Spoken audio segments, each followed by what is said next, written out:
From Hollywood, California, VJ Vernon Husky, the Big Vanilla Funnies, Unsportsmanlike Conduct. Unsportsmanlike conduct.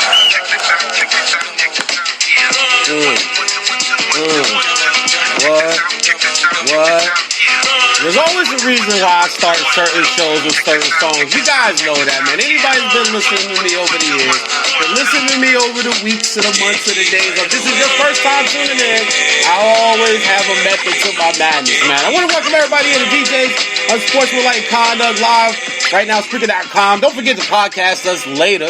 Check us out on the podcast later, iHeartRadio. I'm your host, VJ Vernon Husky, a.k.a. the Big Vanilla Funny, a.k.a. the Big Vanilla Shy, a.k.a. Mr. Never Shut Up, a.k.a. VA's Top Talk Boy, Mr. 8515, the Big Vanilla Color Card, because I got a deck of them joints, because sometimes they need to be dealt out. I am your color card Vegas dealer. I will deal them out whenever I see fit that they need to be dealt out. But I'm also a lot of other things, as I do sports talk radio, as I broadcast, as I do color commentary. Shout out to all my fans who supported me in my debacle last week calling the Florida Gators and UCLA women's college Division I softball game for the Judy Garman Classic at Cal State Fullerton out here in Southern California. Debacle by the Florida fans. They were getting wiped that day, and I guess they wanted to take their anger out on me during the broadcast. I had a chance to go back and read some of the stuff on the internet, but I want to thank everybody for supporting me. And I call it a debacle because I judge myself hardly. Nobody judges me harder or worse than I judge myself. Whether it's comedy, whether it's writing, whether it's directing, whether it's acting, whether it's sports talk radio, sports talk TV, debating, whether I'm broadcasting, doing color commentary for basketball, high school football, college football, women's college softball, I judge myself harder than anybody can ever judge me. Ever judge me. And I'll tell you, it actually felt good. In a weird way, I guess I have that type of competitive drive, that type of competitive spirit still post playing any type of sports career. My body can't do it. I don't play sports anymore. That's why I'm in comedy and acting, and I'm in sales, and I'm going to barber school to get my barber license out here in California. So eventually open a barbershop one day. I do things like that now. I don't play anymore. I haven't played a pickup game in basketball in years. I probably don't plan on playing a pickup game of basketball in years. Try to work out here and there. Try to stay in the in what shape I have, which is mostly round now.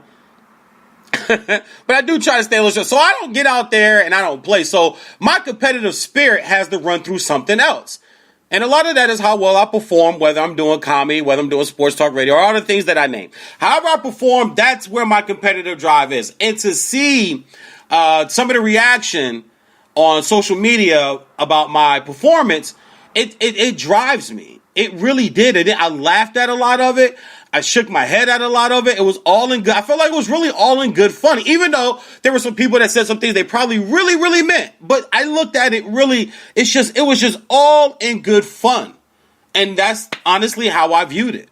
But this helps drive me. That type of criticism, it doesn't knock me down. It doesn't worry me. It doesn't piss me off. It doesn't make me go on rants. It from time to time, if I got to put out a statement to let people know that I won't be disrespected or I won't be looked over or that I won't be taken lightly, that's my competitive spirit. I'm not doing it to be an asshole. I'm not doing it to be mean. I'm not doing it to be negative. I'm doing it because that's just my competitive nature. That's how I think. That's how I view things. And that's how I want to be looked upon when I perform. It brings me to my opening rant to start the show today about culture.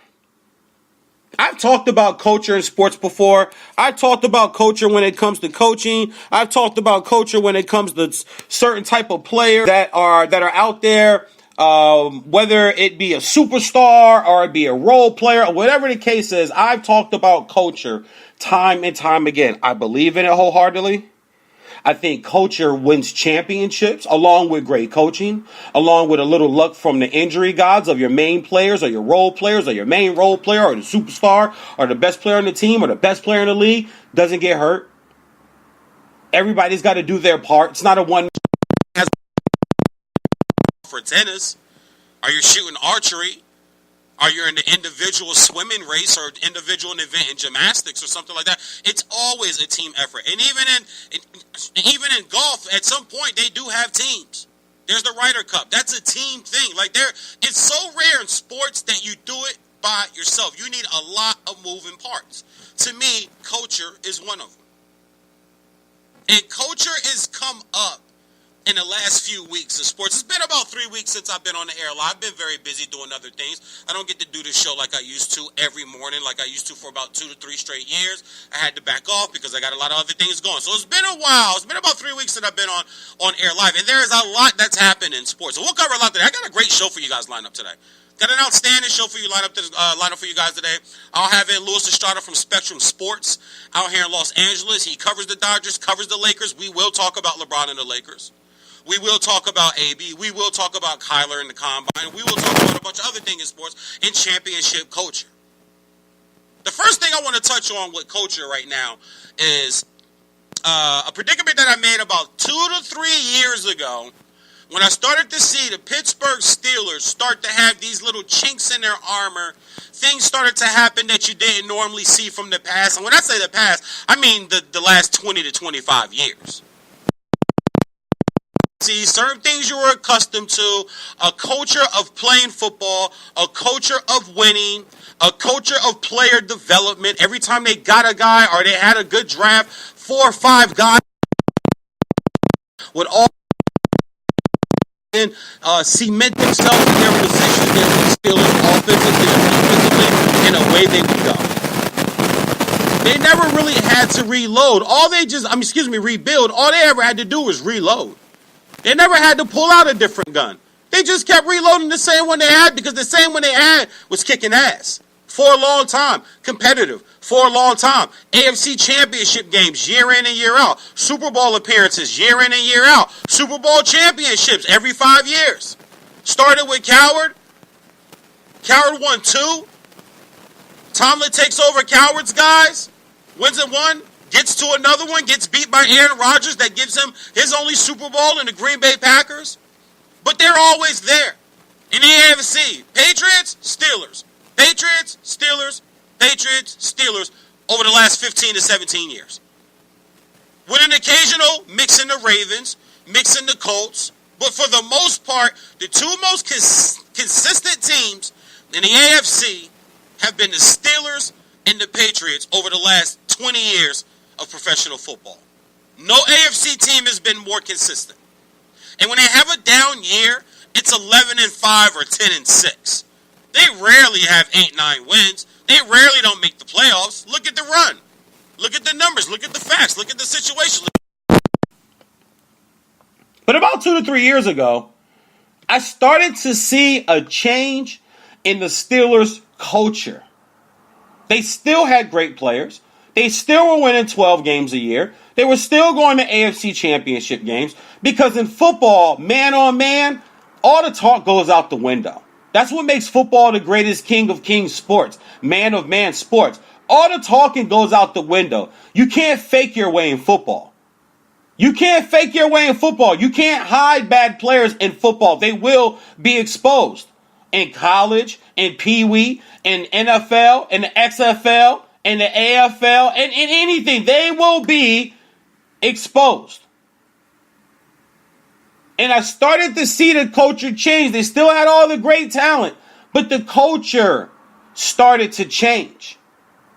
And I'm always in support of my brothers at the head coaching position in any sport or any level. I'm always supporting my brothers at the quarterback position in football. But I still got to call things the way I saw things. And I know Mike Tomlin's a nice guy. And I know he's a cool customer. And I know that people like him a lot. And he's really cool with the Pittsburgh media and with the NFL media. And he has like this unbroken visual demeanor where he doesn't really smile a lot. He doesn't really frown a lot. He's kind of even level. He kind of plays he plays the percentages. He plays at a nice, easy level visually. You can never tell when he's too up or when he's too down, except when they win a huge game or when they win the Super Bowl. But the culture started to change. You started to see certain things happen. And it started with the incident with LeGarrette Blount and Le'Veon Bell and the weed.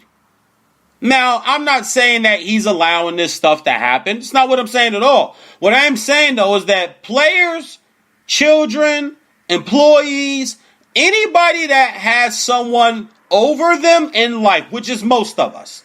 Most people have somebody over them. In America, it's not cut and built for us all to be entrepreneurs, or we would all be entrepreneurs. The system is set up for you to work for somebody and that they make a certain amount and the person above them makes more and the person above them makes more until you get to the head of the snake and it's the three-headed dragon from the old Dungeons and Dragons days blowing fire down on the little people. That's what today's society is. So you always have somebody over you. The people that's under the people over them will always, I'm a firm believer in this, they will always only do what they're allowed to do. That's culture. The culture that is always created in your home, at work, in society, at Starbucks, at McDonald's, at the grocery store. There's a culture everywhere you go. You can't escape culture. That has been created by what is allowed to go on, the way things are set up, who's in charge, and the people underneath, they will only do what they're allowed to do. In a relationship, your husband and wife, your boyfriend and girlfriend, they'll only do what you allow them or what you put up with to do.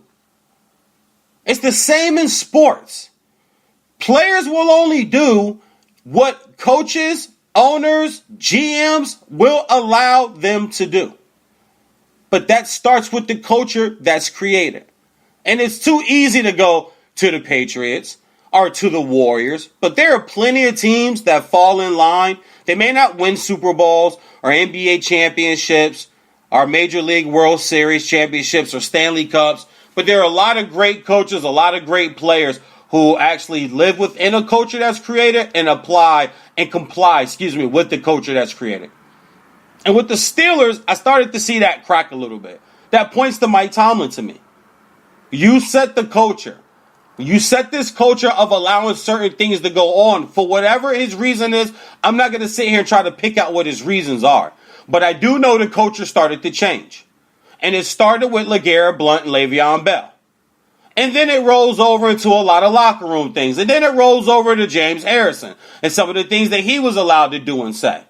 And now you got Big Ben, and Big Ben is throwing everybody under the bus and really always has. Never had to really take accountability for his own action, for his own bad passes, for his own actions all the way back to the allegations. You guys know what I'm talking about. And I'm not trying to use this moment to pinpoint that for Big Ben at all. But he took zero accountability. He really did. They kind of paid their way out of it and, got their way out of it money-wise. With a civil suit, that's what a civil suit is. Pay me money or hush money or shut up money or go away money, whatever you want to call it. He paid it.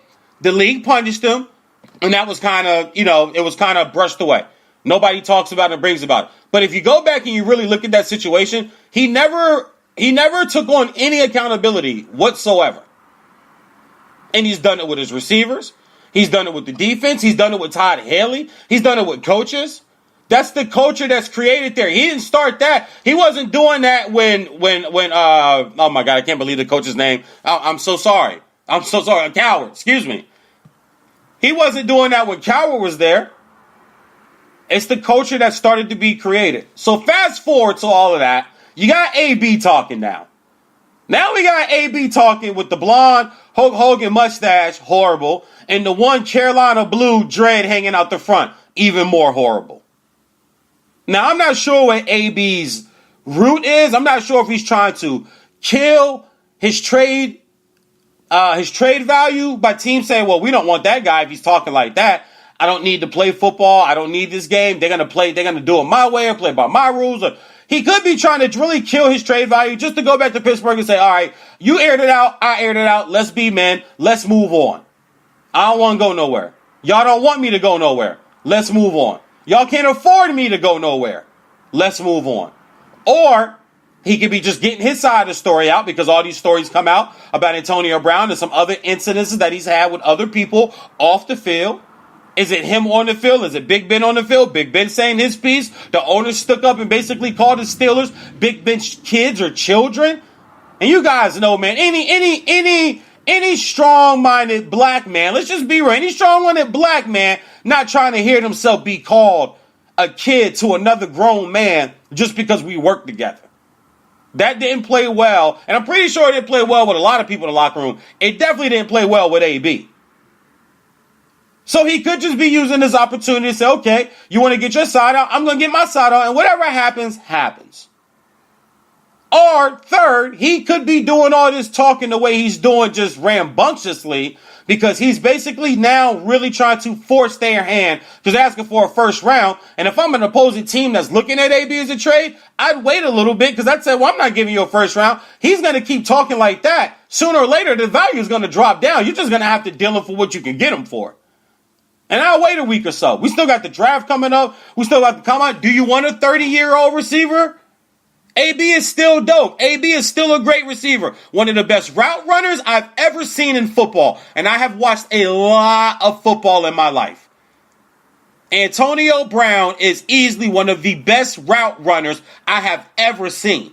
Ever seen. Footwork, body lean, body position, the way he plays with defensive backs without even touching you. You try to get up and bump them, can't do that. Play off of them, can't do that. Play in the middle, can't do that. Play outside, can't do that. Play inside, can't do that. You have to basically double him 100% of the time just off the strength of his route running. Not his hands, not his speed, not his ball hawking. Well, that's a term normally used for defense, but ball skills, not his ball skills, being able to find the ball, position his body. Just off his route running alone, you have to double team him because he's going to eat up one-on-one regardless of who you put on him. And I mean Patrick Peterson. I mean any other top corner in the league. Any other top corner in the league. You could put Gilmore on him. That don't matter. There's a lot of top corners in the league. Xavier Howard out of Miami. He'll be him. He already abused him. Howard was a rookie, but it don't matter. He still abused him. Abused him. It was the playoffs. I watched the game. Abused Howard. But do you want that on your team? And if you do, you wait for the price to drop down because he's far from over from talking. He's going to continue to talk. I think this gets uglier before it gets prettier. And the only resolution is to trade him. Regardless of why he's doing it, on the Pittsburgh side, trade him. If you're a team looking for a receiver, hold off a little bit. That first round price they're asking for, they have to ask for a first round price. I mean, they have to. You have to ask for a first round price. You just got to. But I'd hold off and I'd see if it dropped a little bit. Maybe you could give up a second and a third, or maybe a second and a fourth, or maybe 2/3 and a second in next year's draft, something like that. But I think he's going to talk himself out of Pittsburgh being able to get a first round draft pick. And maybe that's his ploy too. Maybe he's trying to screw them as hard as he royally can. No pun intended. But that's all about culture. If you go back to the locker room with them playing the Facebook Live and Tomlin's comments are being caught on video, what's said in the locker room during victory after loss, unless you want it out, the coach and the franchise, that's the only way it should get out. No player should ever release anything from the locker room post-win or post-loss. Unless the coaching staff, the PR people, the owner, the VP, whoever controls that stuff, that's it. No cell phones out. You can record, but don't put this out. Excuse me, not no cell phones out, because you might want it for your own memory. Especially if it's a big victory. And of course, if it's a big victory, we're going to put it out anyway, because everybody celebrates everyone celebrates their victories. Nobody celebrates their failures. So of course, if you won, you want to record it and eventually put it out. But that was a bad moment that showed that the culture was starting to crack. And I went on just about every outlet that I could, even my own show, even on social media, going back and forth with Steeler fans. I told you guys back then, you know this was coming around to me being right? You guys know that's where this opening rant starts. This is where it's going to finish. There's a simple fact that I was 85-15 on this one. I was right again when 2 to 3 years ago I said that culture is starting to crack. And they're going to go in the wrong direction because of it. I don't care that they got Big Ben. I don't care. Look, Le'Veon walked away. Le'Veon said, I'm cool. I'm done. I don't think Le'Veon does that if Cowher's the coach there. I really don't. I think Cowher goes to the front office and says, get this done. and I'll get you another ring. I've got you 2 rings already. Get this deal done. Do something. Get this deal done. Connor is good. He had a good season. The NFL is so great because in the offseason, they got so much tape to watch. They got so much time on their hands. Coordinators, position coaches, head coaches, assistants, coordinators. They got so much time on their hands. They're going to go back. They're going to watch his tendencies, how they like to block for him, how he likes to run, what routes is he good at in the backfield, which ones aren't he good at? What's he good at on linebackers? Is he better on safeties? Is he, maybe the 5th corner comes in and takes him out. What does he do? They have so much time to check all that stuff out. I'd be hard pressed to think that he would have a year next year like he had this year. If you lose an AB on the outside, if you lose that guy, and you don't replace that type of talent right away, having AB on the field takes a lot away from the running game as far as the defense is concerned. Because at least 5 players on the defense got to find where 84 is. At least 5. If I'm the defensive coordinator, at least 5 sets of eyes, okay? 10 eyes. They've got to find him when he breaks the huddle. He may not be your guy, but you have to realize where he is. He could end up in your zone. You could get picked and have to pick him up. There's no telling what's going on, but I'm thinking at least 5. There's a safety on that side. There's a corner. There's 2. There's a slot corner. There's 3. Maybe the inside linebacker 4 and the free safety back 5. They got to find 84. That takes 10 eyes off the running game. Now their eyes may shift back, but that's a lot of window dressing. That could be something to just throw in front of you so they can get it to AB. It works. I mean, look at the guy's numbers, and this is so-called a frustrating year. But I told Steeler fans, and I told anybody that wanted to listen, that this was going to happen to Pittsburgh because I saw the culture start to change. And the culture's completely changed. And now Tomlin, people are starting to come around like, oh, man, maybe he's not the guy. I never thought he was a great coach. That's like X's and O's. I know he says the right things. I know people like him. I know he's a brother, and I don't want him to lose his position. But if you're asking me, do I think he can coach them to the next level? The answer was no. Go to the draft picks. Look at how many players that they've drafted that they actually been able to develop. We knew Ryan Shazier, he was an All-American at Ohio State. It's not a surprise he's good in the NFL.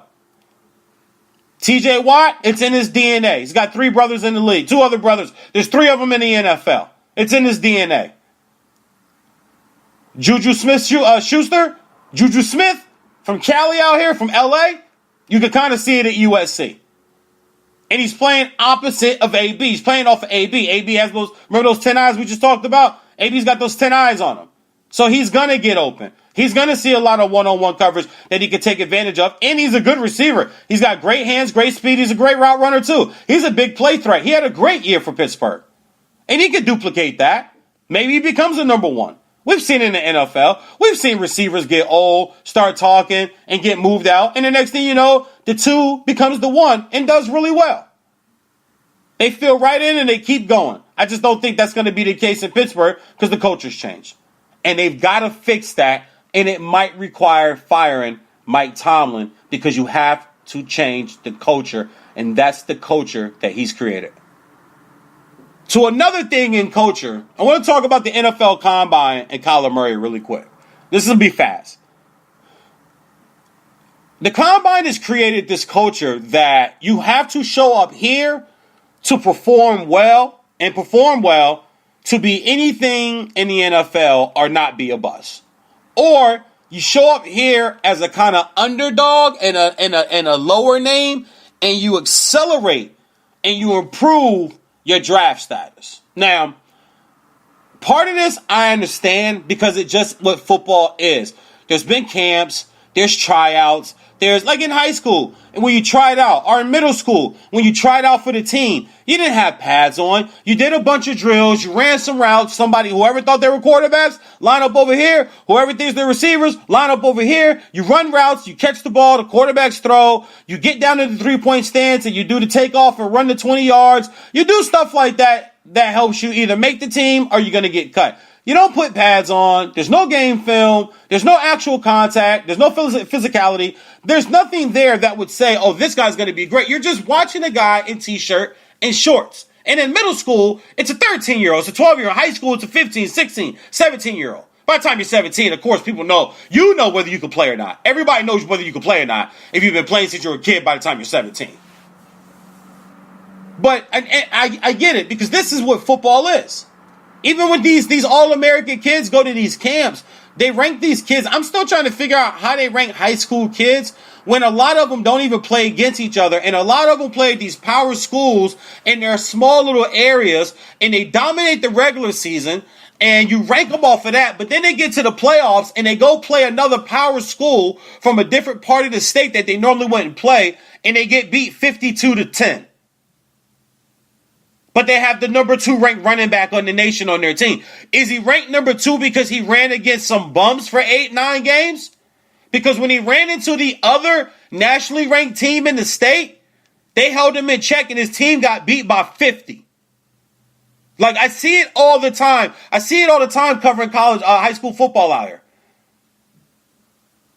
So when you think about culture and you think about the way the combine kind of works, and how they rank these players even in college, and then these guys have been ranked highly coming out of high school, you can't really tell me that you can judge so much off of the combine. But I get why it's there. I get why it happens.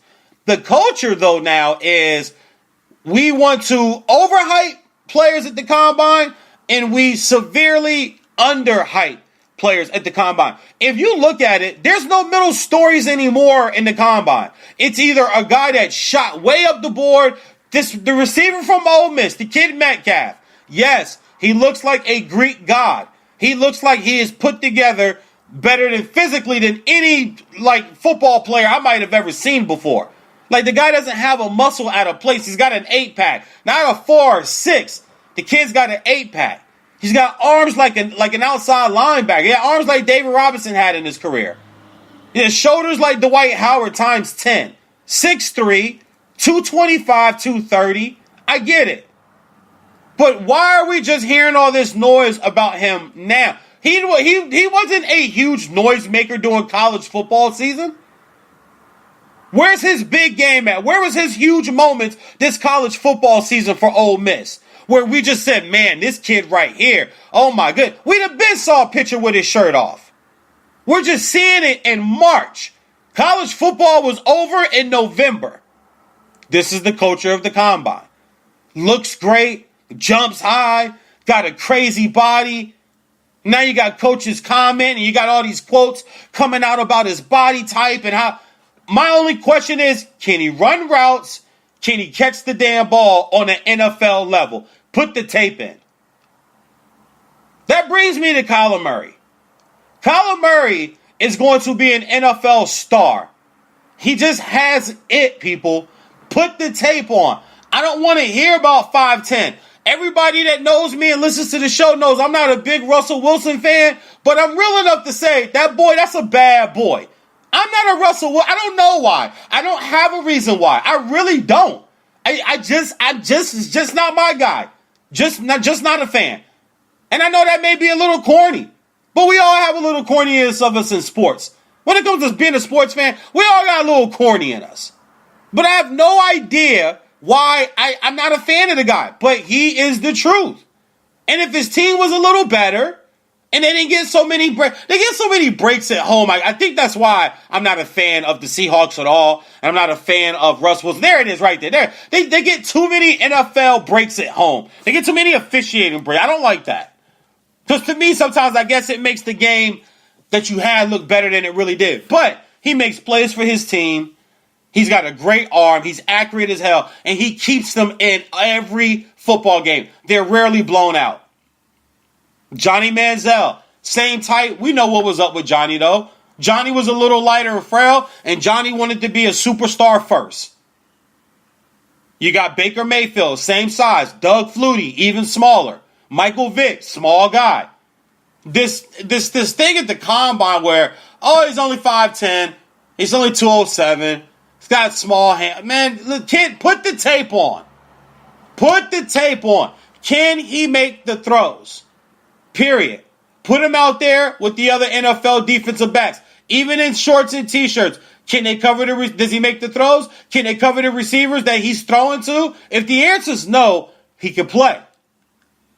But the culture of the combine is we either got an overhyped size and muscles and physique, just like the 40-yard dash.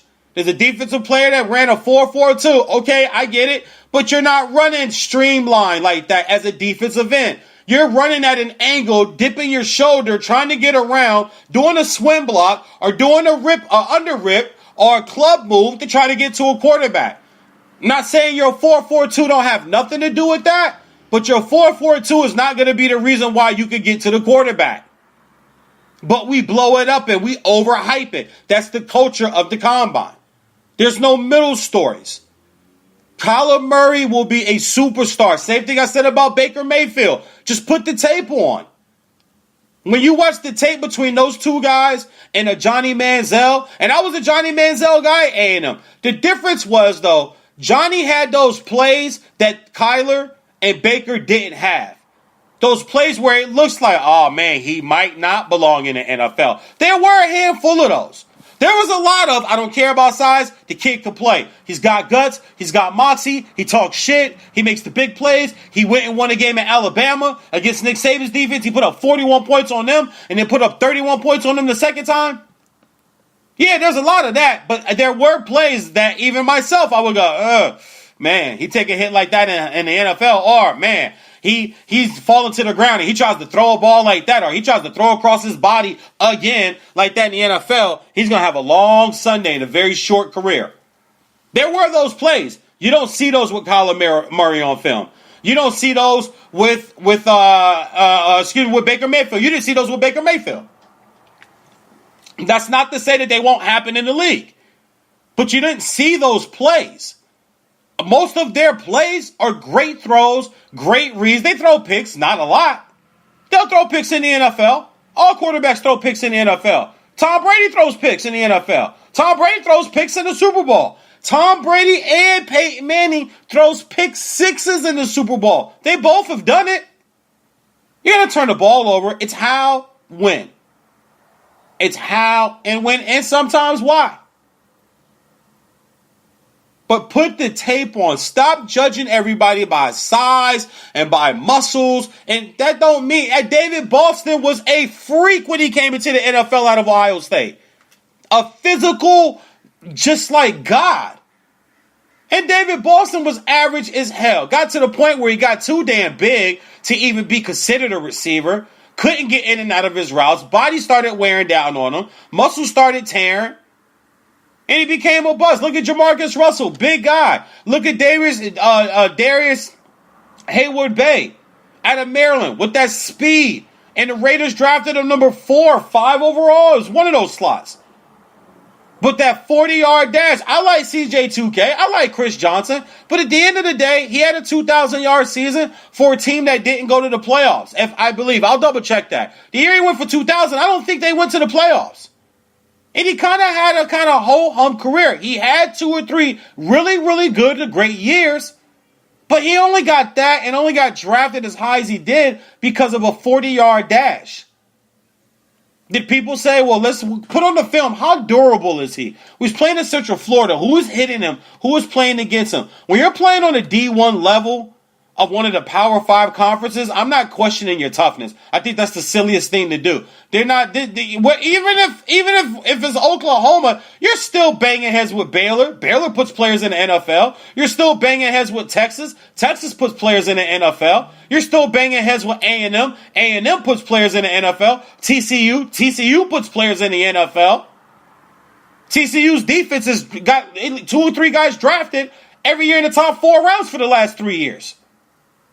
They produce defensive players out of TCU now. Those are the guys Kyler Murray and Baker Mayfield were going against. On the road and doing conference games or at home in conference games. Intense, passionate, combustible moments and situations in college football where a game could be blown open at any point. Or it could be tough nail biting down to the end. That's the difference between some of these guys that come out of smaller schools, come to the combine, run a fast time. or don't have the big production type year in a big conference like Metcalf, who played in the SEC. But once again, where the big ass highlights? We'd have been seeing this kid. And that's what's the problem with the culture of the combine. I get it. I really do. I just think the culture needs to change a little. There's certain things that we expect to see. Let's go with that. The unknown, I get it when the guy takes his shirt off and it's like, wow. But he's had 5 months to get ready to take his shirt off. And he already probably had a dope body when he was playing. But the guy looks like he bulked up. I looked at some highlights. He didn't look that big on film as he looked there. So was it just, let me show up, let me impress with my look? I get it. Move up in the draft, make an extra couple $1 million on the rookie deal. I get it. I really do. But just buyer beware. Just buyer beware. It's like the girl with the big breasts and the fat booty and a pretty face and always got the name designer shit on and mad cool and laid back and not, not a thought, not ratchet, but, do her thing. Got a little hood and I get it. But buyer beware. Buyer beware. Most married people will tell you the person they married is not who they dreamed of marrying. Because what you dream of, normally, buyer beware. All the stuff you dream of. Everybody wants to be a millionaire, right? Everybody wants to be rich. Everybody plays the lottery, want to win the lottery. Buyer beware, man. $875 million is what that guy that just claimed the $1.4 billion mega ball. That's what he's getting. He's taking it all in a lump sum. Could you imagine how your life changes just off of that? But he asked for it. That's what I always tell you. You asked for it. Self-inflicted. You wanted to be rich. You wanted to win the lottery. You wanted a receiver with this dope body. And now that he gets on the field, he's so big, he can't really run the route and cut the way that the NFL offensive run routes and cut nowadays. Like, route running is different than it was 15, 20 years ago. That's why small receivers excel in today's game. If you go back into the 80s and 90s, the best receivers in the league always were bigger guys. Always. You had an occasional small guy, but he was really a third down slot guy. In this age, you have receivers like Wes Welker, like Julian Edelman that are catching over 100 balls. Antonio Brown's only 5'9", 5'10". That's average height for a male walking around in America. He's not 6'2", 6'3". He's not Julio. He's not Megatron. He's not DeAndre Hopkins. He's a small guy. He's not little. He's just a small guy.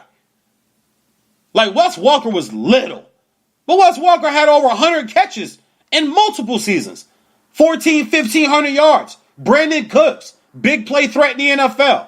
Robert Woods, under 6 feet tall, under 6 feet. These guys, Juju Smith. There's another guy. These guys are not the biggest receiver. Route running is different now. The way offenses run the passing game is different now. I'm not sure muscle-bound workout guy works well in the NFL at receiver nowadays just off a look, especially when you haven't really, you can't produce the highlights that make people go, oh yeah, I remember that guy. I had to go back and look him up. I really did. I had to go back and go, oh, Metcalf from Ole Miss. I don't remember. I watched some Ole Miss games. I mean, I saw they had some decent games. They had some pretty nice, And I look at stats in college sometimes. Stats in college are easy nowadays. It's like stats in the NBA. Stats in college are easy. You can get numbers in college, especially at the receiver position, especially if you throw 55, 60 times a Saturday. Because I don't go back and look at stats. I go back and look at film and put the tape on. And I think the culture of the combine needs to go back more to putting the film and the tape on. Because at the end of the day, that's going to tell the story. Not the 40, not the bench press. The bench press to me, I honestly think should really be for linemen. Why does a receiver have to bench press 350, 400 pounds? He doesn't. He doesn't have to bench press that. You're not pushing a guy off of you. You're swiping hands away. You're getting underneath guys' wrists and underneath their forearms to raise their hands away, or you're swiping your hand front. You're swiping hands away. I'm not sure why a receiver would even be pressed to even do the bench press. I might tell him, no, I'm cool. I'm not doing the bench press. I'll run the 40. I'll run all the receiving catching drills. That's it. I'm not doing the broad jump. I'm not doing the vertical. I'm not doing any of that. For what? Put my tape on. When that ball is up there, do I go get the ball? Okay. When I needed to leap for that first down in the SEC championship game or the Big 12 championship game or the Big 10 game that put us in the Big 10 championship game, did I leap and make that first down and keep the drive going? Okay. That's what I need. That's all I need to show you. I don't need to show you nothing else. It's almost like on the comedic side, I don't need to show nobody that I can write. Did I make you laugh? Did you laugh at my jokes on stage? Do you laugh when I come do your radio show? Do you laugh when we just talk? Okay. I don't need to show no video. I don't need to show my writing. For what? Did you like the short film? Did you like the trailer? Okay. Well, are you writing it in a certain... Don't matter how I write it. Did you like it? Was it funny? Was it interesting? Did it get your attention? Okay. That's how I feel about the combine. Put the tape on. We got to get back to the culture of putting the tape on. And I think the combine has ruined where we should be celebrating. Like, Kyler Murray had a chance to go play baseball. He could have took the easy way out. He could have easily taken the easy way out and went and played baseball. Everybody knows that was the easy way out. Everybody knows it. Nobody's shocked that he chose. No one's shocked that was the easy way out. A lot of people are shocked because he chose football. But I think he chose football because he just, he's got that competitive fire in him. Like the baseball thing that's going to be easy. I want to challenge myself. He can always go back and play baseball. Tim Tebow went back to play baseball. And he hadn't played in 10 years. He can always go back and play baseball. But I think this culture we created hurts a kid like that. We should be looking at this kid like he's already was a first-round draft pick in baseball. He could be the number 1 overall pick. That would give Oklahoma in Heisman Trophy winning position back-to-back number 1 picks in the NFL to franchises that really do need a quarterback to help change their fortunes. And we'll get into what should be the number 1 pick with Arizona in the future. I mean, I think it's Kyler Murray. I don't think it's Bosa. I don't think he's generationally a game-changing defensive end. And when you say game-changing defensive end, I don't mean J.J. Watt, because J.J. Watt can't win a playoff game. Who I mean is like a Von Miller. Von Miller won the Super Bowl and was Super Bowl MVP. That's the type, Reggie White type shit. This idea that you have to take a D lineman at number 1 because you got to get to the quarterback. Yeah, true. But not if you don't have the quarterback yourself. And obviously the story's out there. They don't want Rosen. They want to go in a different way. Cliff Kingsbury wants Kyler Murray. Period.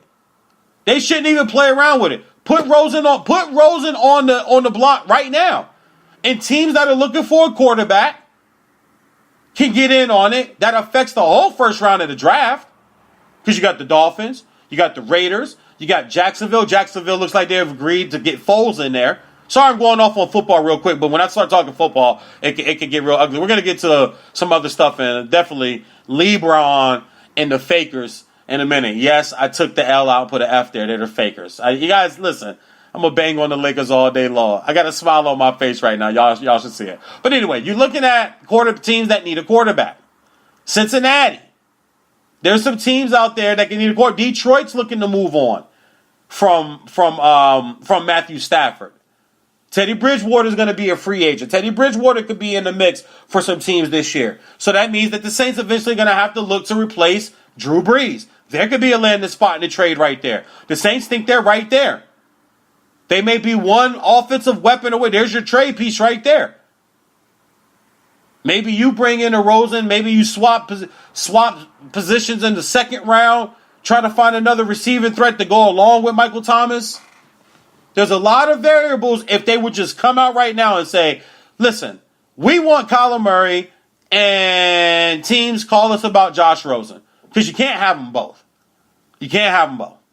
One's got to go. Either you don't take Kyler Murray or the other's got to go. And that would be Josh Rosen. But I think this story should be celebrated more. And we're talking about his height. And I just think that that's been debunked in the NFL. If you got to have weapons around you. You got to have guys, you got to have pieces around. Yeah, if you put him out there at 5'10 and he's got nothing around him, of course he's going to get his ass killed. Of course. But build your damn team. Put some weapons around him. Put some people. First of all, you got to protect him. Starts in the trenches with the line. Football is not as hard as people try to make it. Football 101. Offensive line, defensive line. They control football games. Period. Period. I don't care who your quarterback is. I don't care who your running back is. I don't care who your receivers are. Your linebackers, your DBs, your nickelback, your punter, your kicker, your holder, your snapper, the water boy, the film girl. I don't give a shit who none of those people are. If you do not control the offense or the defensive line in football, you have a hard time winning football games. When you control both of those things, it's a lot easier and a lot more fun and a lot less stressful to win football games. Period. That's not going to change. It's never going to change. I don't care who your other position players are. So you got to build a line there first. Whether you're going to keep Rosen or you're going to go for Kyler anyway, you got to build a line. You got to have somebody for him to hand the ball to. We think they have him. David Johnson just had an off year, coming back off of a surgery, coming back off of a season into surgery. Then anybody that comes back off a season into surgery, except for Adrian Peterson, has about a year or and a half to come back fully from it. This will be his full year. He'll have a full off season. He'll have a full training camp. That stuff matters in football. It matters a lot in football. So you got a guy you can hand it to. You got a veteran receiver in Larry Fitz who can mentor any young weapons that you have there, and they got a few. They have a very young, aggressive defense, fast. They got beat on some plays. They were in some games last year that they probably shouldn't have been in because of the defense. The Cardinals, that is. Now, are they Super Bowl contenders? No. But you solidify the quarterback position, anything happens and changes in the NFL. Cleveland's going to win 10 or 11 games this year, especially when you think about how backwards the Steelers are going, how backwards Cincinnati's going, and we don't know what we're going to get out of the Ravens and Lamar Jackson in a sophomore year for him. Does he have a sophomore slump? They cut another running back the other day. Are they getting rid of too many guys? What are they going to do in the draft? They waived Michael Crabtree. They traded Flacco. We don't really know what we're going to get out. We don't know what Baltimore team is going to be on the field. We assume that they'll still play defense. We'll assume they'll still be able to stop some people. We'll assume they'll still be able to be in some games. They have a great kicking game. They play awesome special teams. They have a great home field advantage there in Baltimore when they play there at M&T Bank Stadium. But you got a quarterback in Cleveland now. You got a line. You got some weapons. You got a guy for him to hand it to. Got a couple of guys to throw it to. Defense was top 10 last year. But it starts with the quarterback. It starts at the line and the quarterback. If Arizona can do that, this could be a quick turnaround. Not, like I said, not winning the Super Bowl, but a quick turnaround to 9 to 10 wins in this 1 year.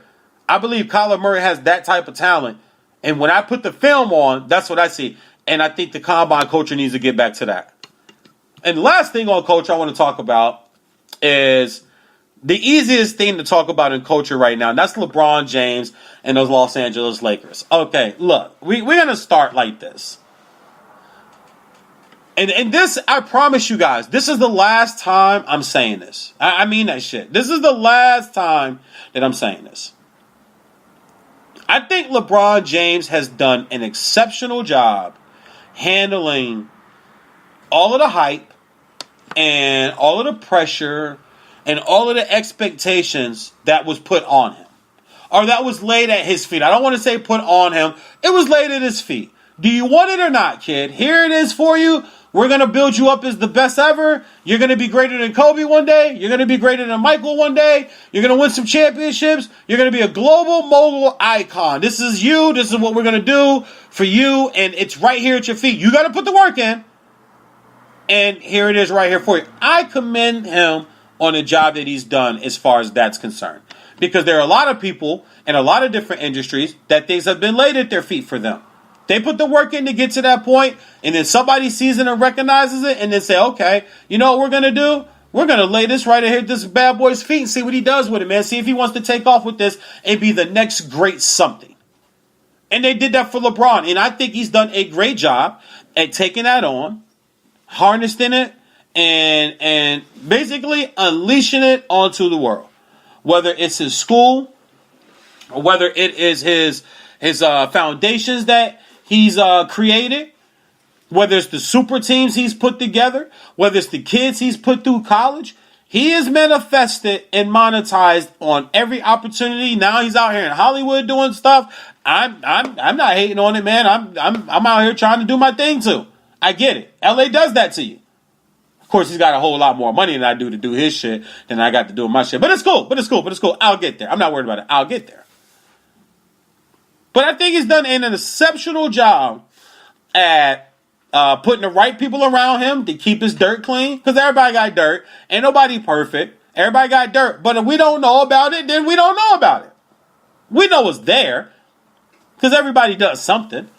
But he's done an exceptional job at putting a team around himself and putting people around himself and a protective barrier around himself. And I applaud that because I think more athletes should do that. I believe more celebrities should do that. Too many celebrities want their business out because I don't know whether it's for bragging rights or things like that. They want that stuff out, and I never get that. I would be as private as I could be if I was on that level. You guys, I'd smile and, like they say, shake hands and kiss babies. What I do on my own time, what I do behind closed doors, what I do when the camera's on, that's my business. We all do something when we don't think nobody's looking. That ain't nothing new. Nothing new at all. So, I commend him for all of that. He has a great image as a father, very involved with Bronny Jr. in basketball. That's all dope stuff. I commend all of it. I think he's been a really good humanitarian. I think he's done an admirable job at speaking up on issues. I would have liked to see a little more. I know that kind of may be nitpicking to some of you guys, but I do believe that with his power, because he is probably the most powerful athlete in the world. But with his power, I don't think anything can be taken from him. I think this is the time to go ham. Like, this is the time to really dig in and really go at society and the mistreatment of minorities and all just the stuff he speaks up on or that he chimes in about. Like, nothing can be taken from him at this point, I don't think. I think his power's too big. So this is the time, in my opinion, to just go ham. So I would like to see that. But that, that's nor here nor there. And some people will look at that as nitpicking or hating anyway. But pound for pound, all in all, I think LeBron James has done a great job at handling being LeBron James. Now, with that being said, and I told you guys, I only speak about on the court. I don't worry about all this other stuff, but I'm going to give him props so everybody understands what's coming up next. With all of that being said, I still feel like the culture that is always created around LeBron, the player, like Kevin Durant said, is toxic. It's easy when you have Wade prime, Bosh in his prime. You had a young Mario Chalmers that was almost like the Rondo of that team. People want to forget how Mario Chalmers really steadied the point guard position there when LeBron and Dwayne wanted to play the wings more, especially on the defensive end. Chalmers was a really, really good ball-on-ball defender at the top of the key, at the top of the three-point line, guarding other point guards. And he reminded me of Rondo with the Boston team, where a lot of credit and a lot of eyes were on Paul Pierce and Garnett and Jesus Shuttlesworth when Rondo steadied that whole thing. We had a former Boston player out here that's on Fox Sports West, Fox Sports 1 now. Big Baby Davis come out and say, Rondo called the plays. Rondo ran that team. I thought Mario Chalmers he fit that mold for that Miami team. He just doesn't get the credit for it. I mean, hell, Wade and Bosh don't even get the credit they deserve because all the credit has to be on LeBron. Just like the blame has to be on everybody else. To tie this into culture, Kevin Durant's right. The culture around LeBron is toxic. It is toxic. People don't want to admit it. LeBron has single child syndrome. He always has. Single child syndrome. It's a real thing. Look it up. It's where everything's about me and has to be about me, and I get to choose who else gets anything. Now, most people, if you said it like that to them and you didn't attach the name LeBron to it, would say, nah, man, I wouldn't even mess with that dude. If I came to 10 people on the street and I said, if there were a friend of yours who was uber controlling, had to be the star, had to be had to be the man, had to be the one when you guys were successful as a group, but then when you guys were unsuccessful as a group, it was he did his job, he did his part, it's all on you, and would want to replace you with new friends. Would that be cool with you? I guarantee you 9 out of 10 people, without asking the question, would say, yeah, no, that's not cool with me. No, that's not cool with me at all. If you just took just a bland survey and you didn't insert any names, any teams, any sports, any clues into it, and you ask that question, I guarantee you 9 out of 10 without asking any questions back will say, no, that's not cool. One smart guy will go, all right, but is this like my homie, or is this, are we on the team together? Like, what is this about? That's the culture that's kind of around LeBron and always has been. He picks who he wants to say who his friends are, which is fine. Your friends can be who your friends want to be. I just always thought it was corny to put it out there like that when you never mention any of your teammates. It's like, well, my friends are Carmelo and Chris Paul and Dwayne Wade. Those are my only friends. That was his own quote. Those are my only friends in the league. How do you take that as a teammate? Like, seriously, like, damn, dude. Like, so what's with all the bro shit? And what's with all the tweeting? Like, has he tweeted for Timothy Mozgov lately? No. But Timothy was his bro. Has he tweeted for Dellavedova lately? No. But Dellavedova was his little brother. The culture around LeBron, to me, just grows and grows more to just be more false and fake than any culture like I've ever seen a pro athlete carry around themselves. At the end of the day, it's only and always will and always has been only about LeBron. LeBron don't care about none of his teammates. None of them. It's about you helping me to get to where I need to get to. And after that, it is what it is, which is fine. I don't have a problem with it. My problem is we are now in the era of sports and sports talk and sports debate where we just don't want to admit, we don't want to see and admit things that are right in front of us because we let the media and media fanboys manipulate how we think and how we view things. We've been doing that. And it started really with Jordan. And I'm not a Jordan hater, but I'm not a Jordan fan neither. I'm a Pistons fan. I grew up a Pistons fan. I'm always be a Pistons fan. I love my Detroit Pistons. But at the end of the day, I respect Michael Jordan. I grew up during the Jordan era. I was living through the Kobe era, and I've lived through the entire LeBron era, the entire Kobe era, and LeBron and Jordan era. I remember watching the game where he hit the shot against Georgetown and playing for Carolina Final Four. I was watching the game with my big brother Dennis. Shout out to my brother Dennis. Quick sidebar, man. Praying for you. If you ever hear this, you'll hear this me saying, I'm praying for you. You know the date right now, man. It's March 4th. So you know everything. March 5th, excuse me. You know everything that's going on. I know everything that's going on. And I want you to know today's date is March 5th. And I'm praying for you because we know what tomorrow is. All right, man? One love and keep your head up.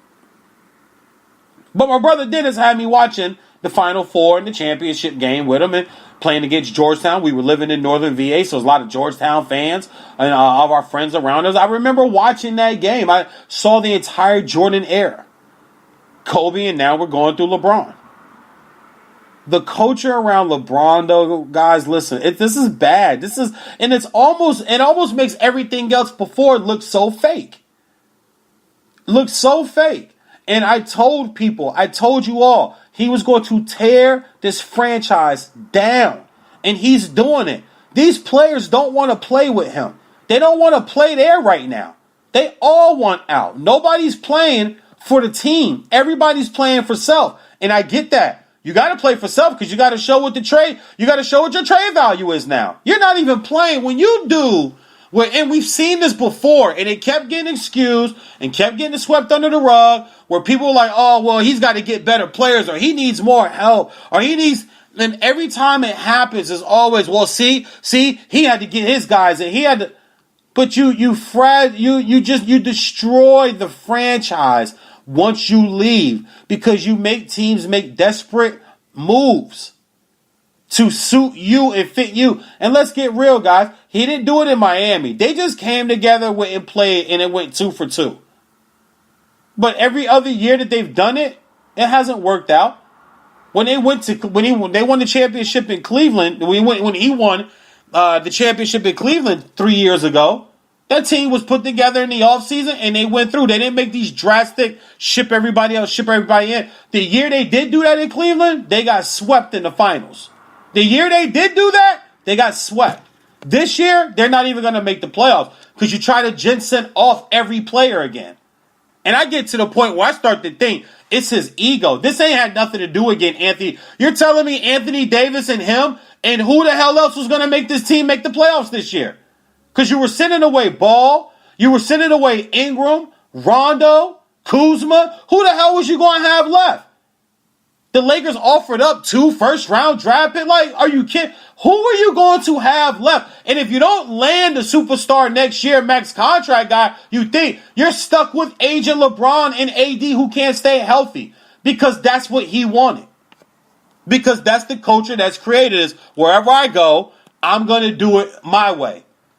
He said it before, I won't be controlled. Nobody's asking to control you, LeBron. What we're asking for you to do is to be a leader. Create a better culture of leadership. Even the year they won in Cleveland, he wasn't a great leader. He tried to secretly trade Kyrie before that season started.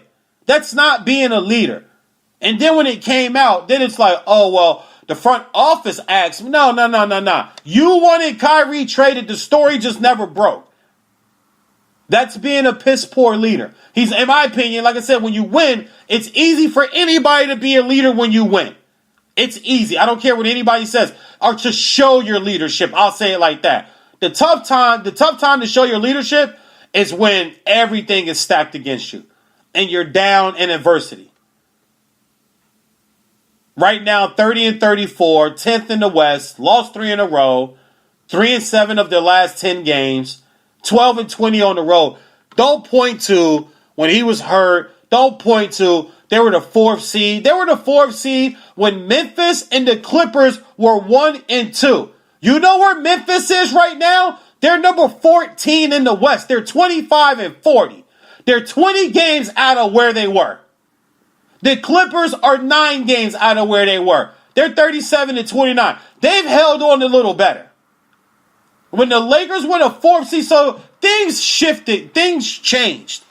Quit with the narrative that, oh, well, they were ranked, they were number 4 in the West before he got hurt. It wasn't just him. Rondo also got hurt.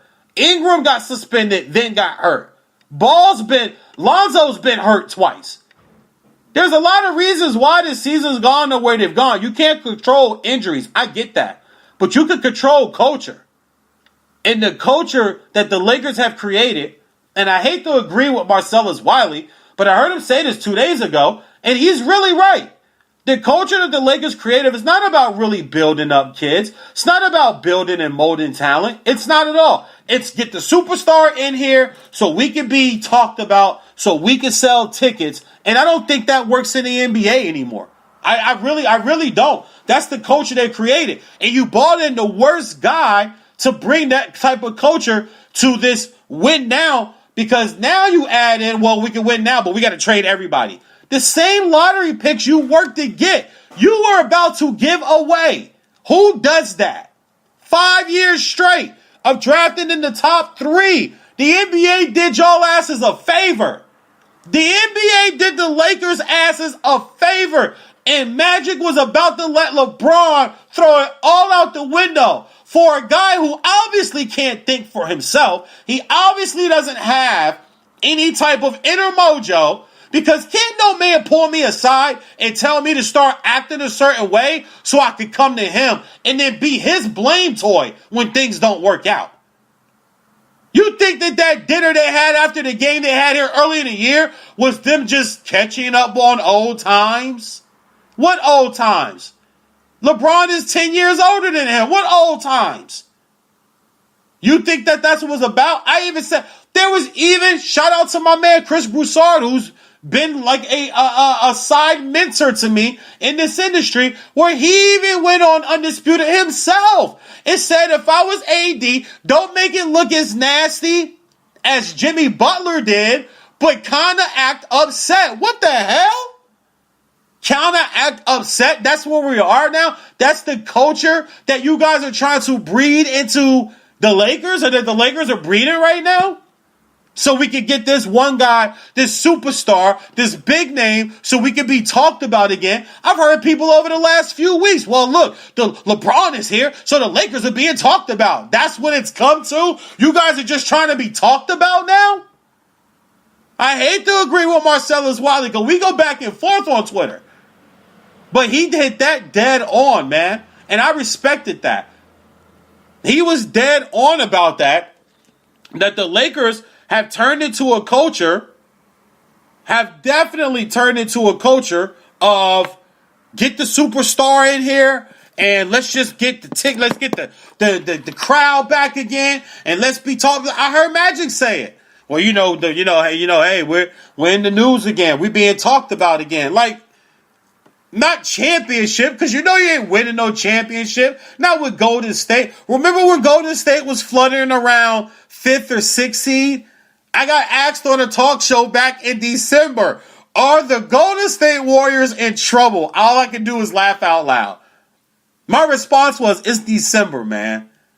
I'm still watching bowl games. I haven't thought about the NBA. You're asking me in December if a team is in trouble after a few road losses and a home loss where they turned the ball over 27 times and looked really sloppy? No, I'm not worried. Who's in first place in the West right now? Golden State. 2 games over Denver. 5 games over Portland and the Blazers. 6 games over the Rockets. I tell you this, 2 through, I think 1 and 2 is solidified. But 3 through 6, 3 through 9, man, that's going to be a push. The Western Conference is going to be fun. I will watch a lot of these games coming down the stretch. The Western Conference is going to be fun to watch coming down the stretch. Because there's some good matchups and good playoff implications coming down the stretch. But the Lakers culture, and LeBron is solely to blame for this. I'm sorry. I don't care if you guys call me a hater. Like, that doesn't bother me. I don't care. The fact is, his me first. Your fault. These guys are comfortable with losing. Like, who the hell? Dude, you just try to trade all these guys away. You want everybody to just drop and forget that and now be on your time again. You didn't want them there. So don't try to front and fake like you really care if they're either tired of losing or comfortable with losing. You don't really care. And that's real. You don't really care if they are or not. This is about you at the end of the day again. This ain't got nothing to do with your teammates. Anybody that thinks different is a fool. The culture the Lakers have created is now let's just look what they're talking about for next year already. We 2 max players, man. 2. And you worked your butt off to get all this young talent. You already traded D'Angelo Russell away. How did that work in favor of keeping Nick Young? I don't think anybody's really left on the team, maybe 2 or 3 guys from that incident. You could have got through that. You wouldn't have had to take Lonzo. You'd have been able to take Tatum. You would have Tatum on that team. You let Julius Randle go on free agency. He had 30 last night. How'd that work out for you? Zubac, you guys, every Laker fans bragging about Zubac, they turned around and traded Zubac. He doing work on him last night. Patrick Beverly pretty much, like, LeBron had 17 points in the first half. He looked so disinterested in the second half. He only had 10. And he had 6 of those down the stretch with some garbage layups and some garbage free throws when the game was out of hand. The padded stats, of course. Here's the biggest stat pattern in NBA history. Nobody pads stats like LeBron. I've never seen a superstar down by 20, 15, 10, the game's over. But like 3 straight drives to the hoop for layups. This padded stats, man. This game's over. Let me make sure I get my numbers so everybody can say, well, he's doing his job. No, he's not, because he has been a piss poor leader. He's not doing his job. He's not. I'm sorry. I don't want to hear about all you have to carry, and that's what leaders do. All leaders at some point. Kobe had to carry some bums. Jordan had to carry some bums.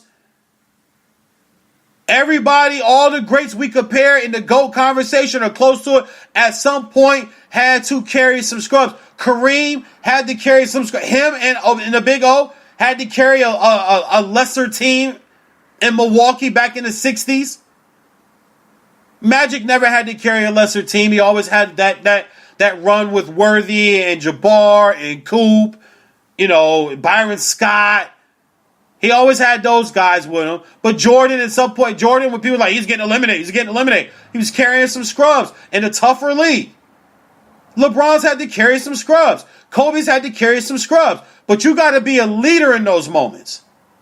You got to be a much better leader. If anything, just show effort. Now, I don't know if Mike ever quit at the end or just gave up because it was just, it wasn't going to win the game. I don't know. I know Kobe had his moment in Game 7 in that series against the Suns, I want to say. Or Game 6, either Game 6 or Game 7. Kobe had his moment, and I'm a Kobe guy, but I can admit that. Kobe had his moment where he was like, you know what? I'm tired of this shit. I mean, damn, I got us to 3-1, and you guys can't help me close that. I got us, and he did. He got him to 3-1, and they lost 3 in a row. They couldn't close it. He couldn't close it. His teammates couldn't close it. At the end of the day, the Lakers gave up 3 in a row. They couldn't close it. Kobe gets the blame because he's the leader.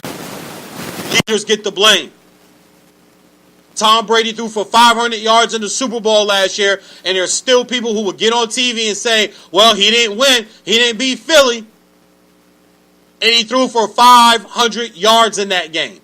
His defense decided to give up 40-plus points. Nobody wants to bring that up. And a part of me gets it because Brady is the leader.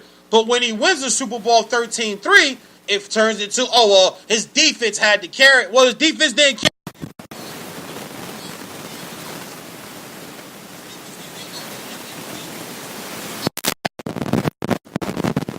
They owed him that one, if anything. But he is being a piss-poor leader. And it's the culture that has always followed him. I never saw him as this great leader. I'm sorry, I don't. And I never have, and I never will. He's not. LeBron is a front runner. He's always been a front runner. When things are going great, it's let me dance, let me flex, let me scream, let me do. What happened to a celebration? Like, I knew that was fake. When I first saw it, I go, dude, that looks like something. What does it mean?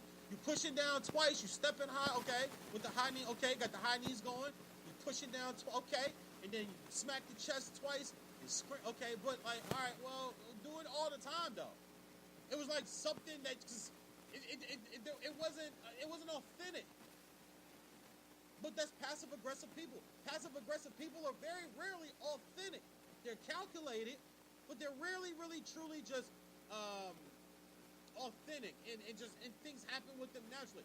Jordan with the shoulder shrug, looking over at Magic Johnson and Marv Albert in the '92 finals, after torching Portland for 30 plus and 6 threes in the first half. The shoulder shrug, that was authentic, that was natural. He looked over at them and it was just like, I don't know what's going on. I don't normally shoot threes like this, but I'm feeling it. I want to bust their ass. I want to win back to back, and I want to show the world that Clyde Drexler, the 2 guard, is not close to me. And the shoulder shrug was just kind of like, what can I say, man? Like, I don't know. That was authentic. That happened naturally. But that comes from natural leaders. Natural leaders, they just live within the moment. They don't plan these things out. LeBron tries to plan everything. Well, I'm going to get there. I'll get this guy, get this guy, get rid of this guy, get this guy. No, just play and let it happen naturally, and more authenticity come from it. Like we said, they were the 4th seed. Now, things could have changed for them. Things could have changed. Well, they could have got better. Maybe LeBron doesn't get hurt on Christmas Day. I get all of that, too. But I can only go by with the stats. Well, they were 5 and 16 without him, or I think it's 5 and 14 without him. Like, yeah, okay, that's cool.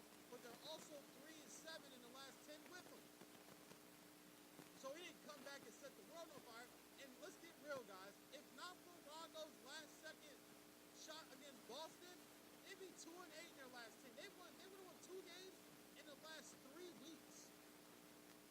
I mean, they're losing to Atlanta, the Suns, Memphis. They're losing to the worst teams in the league.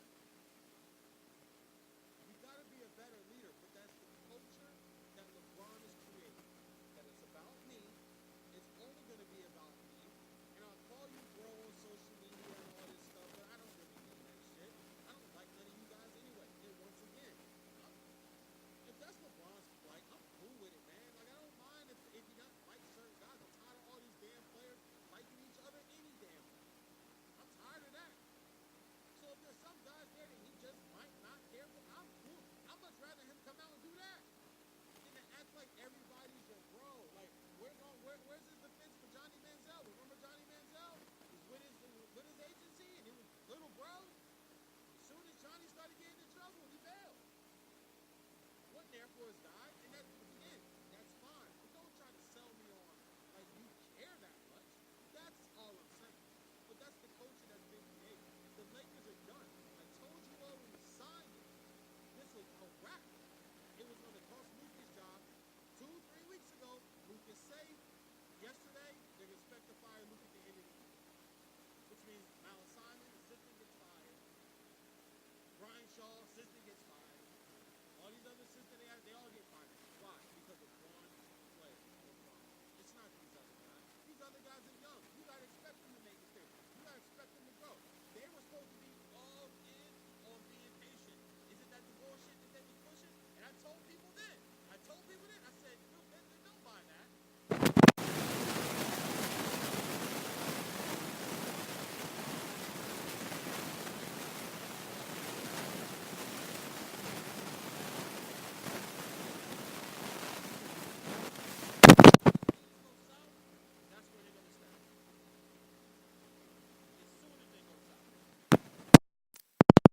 That's where they're going to stay. And it's the culture that he's created. It's the culture that's always been there. And like I said before, just some people just don't want to admit it, man. Championship culture is what the Lakers used to be about, really. Like championship culture. Now it just seems like, let's just get superstars in here so we can be talked about, and then we'll figure it out once we get the big names. They're not getting Klay Thompson. They thought they were getting Kawhi. They're not getting Kawhi. Especially what you see what the Clippers got going on. And if the Clippers make the playoffs and even make a little noise in the playoffs, Jerry West is out GM Magic Johnson. He's going to. Magic's never done this before. Magic's never done this whole front office thing as far as an NBA franchise. He tried to come back and coach. We saw how that went. The great superstars of their playing days rarely become really good or great front office people. They just rarely do. Name me who is. Michael Jordan struggles with the ownership with them, with the Hornets, trying to even just get them, relevant. They're not even relevant. Let's just call it what it is. They're sitting in the 9th seed right now at 29-34. They can't win on the road. They're 9-21 on the road. They're 3-7 in their last 10 games. They can't get off the schneid. They can't even become irrelevant. And their owner is considered the greatest player of all time. You could throw Jerry West out there. Jerry West hasn't played in 35, 40 years. Name me the other front office great player that has gone up to the front office and has excelled. It's not the same. It's different. That's why some of the great ones that you hear about, you have to look them up because you don't know who the hell they are. Or they were marginal or average or role players in their day and time. It's the same with the head coaching position. Name me the mega superstar, GOAT conversation, all-star, anything that's coaching in any sport. Any sport. Maybe you can find 2 or 3. Where's the rest of them at? Larry Bird was a good coach. He was. Larry Bird did a good job. He got to the finals. But Isaiah Thomas, Michael Jordan, Magic Johnson, LeBron wants to own a team one day. How's that going to go? The numbers and the history and the facts would tell me it's probably not going to go too good. We're the great players that that win championships in the front office. Joe Dumars, he got one. Joe Dumars did get one for the Pistons. He got lucky with a few trades too, with the Stackhouse for Ben Wallace and Rip Hamilton trade. And you get Corliss Williamson as a free agent. You get Rasheed Wallace to come in there after Portland was done with him. Send him to Atlanta. He never even showed up to Atlanta because they were going to release him. And he was going to come play with Larry Brown, come play with a Tar Heel. He got Tar Heel coming to play for a Tar Heel. And JoJo pulled all that off. Danny Ainge, he's done a great job in Boston. A marginal, average player, right? Look around the league. Look around college. Look in college. You get a lot of great players to go back and coach in college. How well are they doing? Patrick Ewing was a great player. How well is he doing at Georgetown? And I'm not knocking him, but honestly, how well is he doing at Georgetown? Danny Manning was a great player. He's a great player in college. He has some injury issues in the NBA. Of course, he played for the hapless Clippers when they were out in Anaheim, playing their home games in Anaheim. And he's a college coach now. How well is he doing at Wake Forest? Not well, not good at all. So LeBron wants to go own next, so we'll see how that turns out. But right now, the culture is bad. And championship culture, I think something else the Lakers need to understand and Laker fans need to understand, and I understand you're spoiled. I get it. But every franchise in every sport that has won multiple championships have had to go through their shitty days and their shitty years to either gain all that back up, get all those draft picks back up, and maybe you get lucky with a generational player, a generational young coach and scheme, and you get some coaches in there that coach up some late round picks and some undrafted guys, and the next thing you know, 2 years goes by and you're back in the playoffs, and another year goes by and you're in the conference championship game, and then 2 more seasons go by and you're in the championship round or series or the Super Bowl. It happens. But you got to go through your losing years too, regardless of how many championships you got. If you look at you, and I got a few franchises, college and pro, written down here. If you look at the Celtics have 17 banners, right? A lot of them came in the 50s and 60s. They had to go through the 70s in some pain. Then they came back hardcore in the 80s. But then they had to go through some late 80s and 90s. In the 90s, they didn't win jack. In the late 80s, they didn't win nothing. Their last one was 86. Lakers 87, 88, Pistons 89, 90. History from there. Bulls had 6. Mixed in 2 in the middle with the Rockets. Then the Bulls came back. Then the Spurs got 1. Then the Lakers got their 3. Then the Spurs got some more. Then the Pistons got 1. Then the Heat got 1. Then the Mavs got 1. Then the Boston got 1. Then the Lakers got some more. And then the Heat got 2. And now Golden State's running thing. You mix in the Cleveland in there. Boston, where's Boston been? 1 year in the last 25, 30 years. It took for them to win a championship again. They had to go through their shitty years. But after being good for so long, the Cardinals in baseball, the St. Louis Cardinals, same thing. They've had to go through some years where they've had to go through their shitty years to make up for the years where they were dominant for so long and got back to winning some World Series. Same with the Yankees. If you look at the Yankees, once again, 20s, 30s, 40s, they got 27 of them. So in the 20s, the 30s, the 40s, the 50s, little drought in the 60s, the 70s, drought in the 80s, early 90s, hit mid-90s, boom, Joe Torre's there. They win 4. 4 in a row. They win 4. Then they have a drought in the fall of 2009, boom, Joe Girardi, manager, gets one. Gets it to their 27th win in 09. That's 09. That's, if you look at the calendar, that's a decade ago. They haven't won since. Haven't been back since. They're going through some of these kind of uneven years.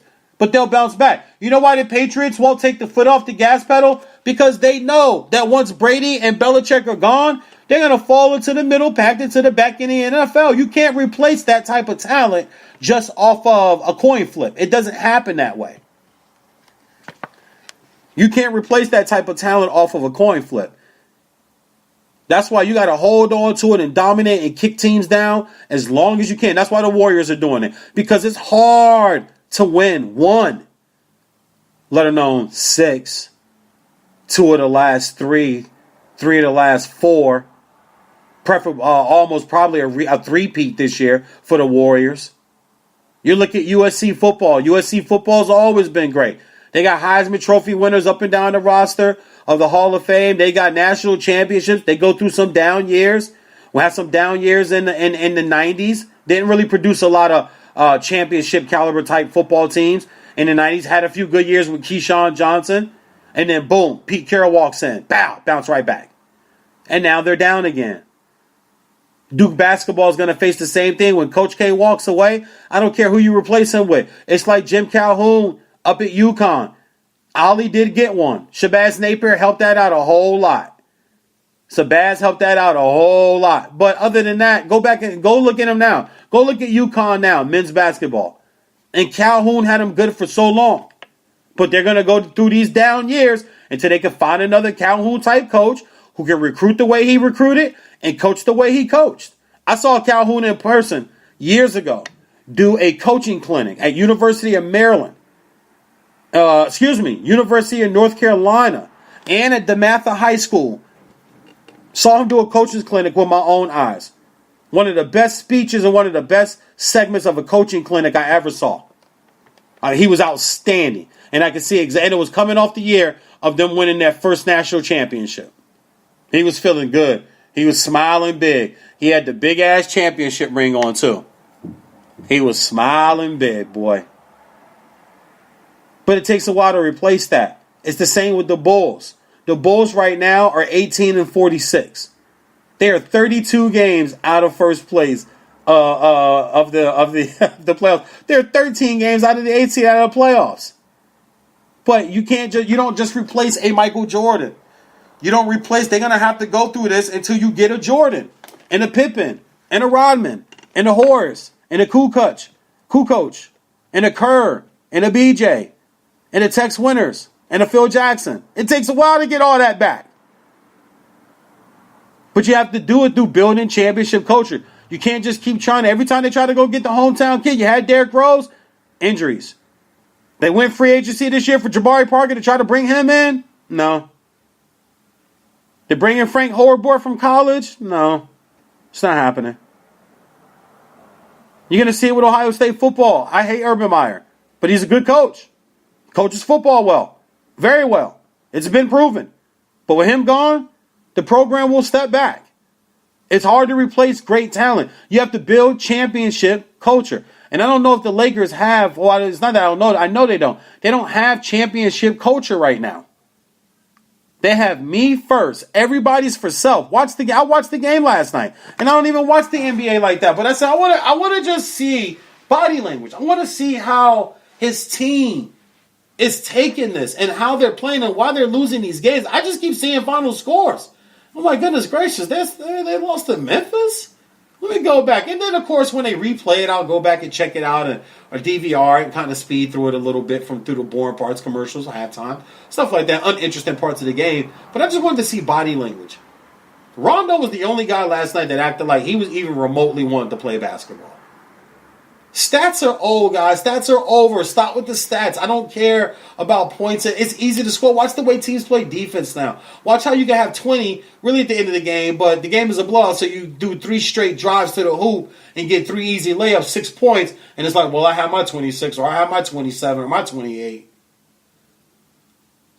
Stats aren't overrated when you're like James Harden, who is literally having to score 53, 58, 45, 48, 49 for his team to win. Not just beating it, for them to even win the game, he's got to do that. He had to put up 42 and bust the Celtics' ass like that for his team to win on Saturday. Or Sunday it was. He has to do that. He doesn't have a choice. Because if he don't, they don't win. They're not going to win that game. When you look at the Laker culture, they have to get back to creating championship culture and not just, not just bring in the superstar so we can be talked about again. I think it's helped ruin the culture there, and I think it's really shot down what they had built up, and now that they've completely lost, man, completely lost. And when they get back to that, they'll be fine. But they're going to ship off all these guys this summer, try to make the AD move. I don't think this ends well, and I think it's going to end worse than even I predicted. I didn't really think that things would go this bad this year. I thought they'd be like a 6th or 7th seed. I really did. I didn't think that they weren't going to make the playoffs. I didn't predict that they weren't going to make the playoffs. I didn't think they were going to be the second best team in the West, like all the LeBron media fanboys were saying. I didn't think that at all. It's like you guys are still forgetting Portland. You guys are still forgetting Houston, OKC. Y'all, you're still forgetting these teams. And people have to realize as time goes on, these teams are going to warm up. I said it back in December and January. These teams are going to warm up. It's still early. These teams are going to warm up. Guys are going to start to get in a little flow here, and we'll be off. And then we're really going to see what's up. We're really going to see what's up. So that's my bit for today, man. I don't have a long show for you guys.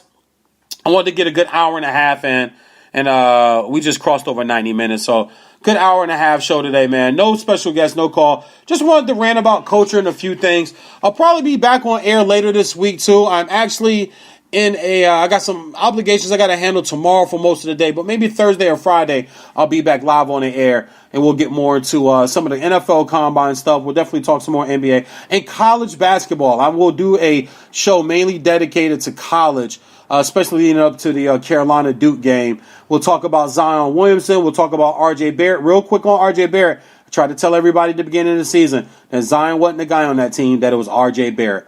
And I'm glad that RJ is getting to show what he can do, because at 6'7", 6'8", 6'9", whatever that kid is, man, lefty, like that kid is going to be an NBA star. Where I think Zion is gonna be, I think, a poor man's Blake Griffin. And Blake is cool. He puts up some numbers, but at the same time, is his team winning? Nope, they're 31-31. My Pistons, they're a 500 team. With all that Blake, they're a 500 team. And I think that's what Zion is. I think R.J. Barrett, even when I saw him over the summer, I thought Barrett was the guy on that team. And the way he used to take the blame every time they lost games, I would call people out and be like, God, why are you guys always blaming R.J. Barrett every time they lose a damn game? Like every time they lost those first early games, it was R.J. Oh, he's taking bad shots. Well, tell Coach K, supposedly the greatest coach of college basketball, to rein him in. You're supposed to be able to coach your kids, not just be able to say, oh, well, he's just jacking up shots. Okay, rein him in. Aren't you the greatest coach of all time? You can't rein a kid, 18-year-old in, true freshman in?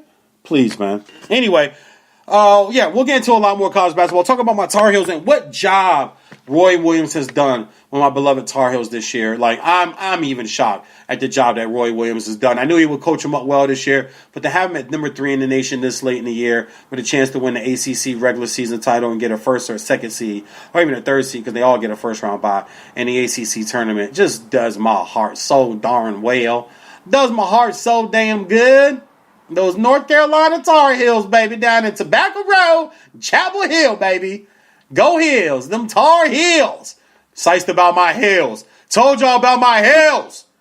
And I don't want to hear nothing about Zion. Like, we'll get into all that. I don't even want to give it to y'all right now. I'm gonna say that for next week, man. But appreciate everybody tuning in. VJs on Sports with Light Conduct. No Jason Rocket wrap up. I'll have that for you guys later on this week. Also, all my comedy dates also too coming up. Actually, this Thursday night I will be at the Acme Theater in North Hollywood at 7 p.m. So if you're in the area, come on, check it out. Later on today, I'll be on Earthquakes Quake House on Kevin Hart LOL Network. You guys tune in to channel 96.